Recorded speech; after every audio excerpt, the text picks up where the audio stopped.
for you? Because I can imagine that, well, you were saying being a transgender, um,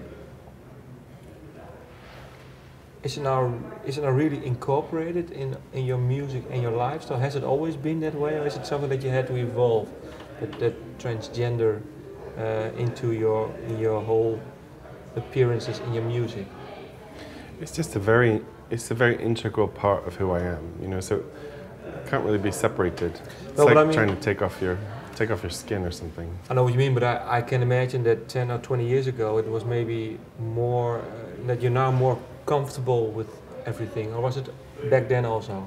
It just had to come out. Well, I never had to really come out because it was always very apparent to everyone. You know, the thing about transgender people is you can't really hide it. You know? No, but I mean, mentally for you, maybe you had some internal struggle, maybe with the fact that you are, and maybe you had to.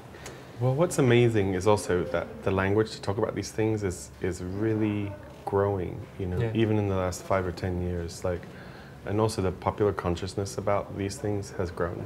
You know, so we have more tools to talk about them than we did when Boy George was 21 years old on television, and all he could say was, "I prefer a cup of tea to sex," and that was as far as the dialogue about gender, or let alone sexuality, let alone gender, could go. Yeah. You know, now we're 25 years later, and we can, you know, and I'm lucky that the window opened, and there's a platform for someone like me to talk about my experience in a pretty straightforward way. You know, it's also really good, especially for other transgender people, to be able to feel represented, you know, because I think it's often a group that even within the family, people try to make invisible, or oftentimes they feel invisible.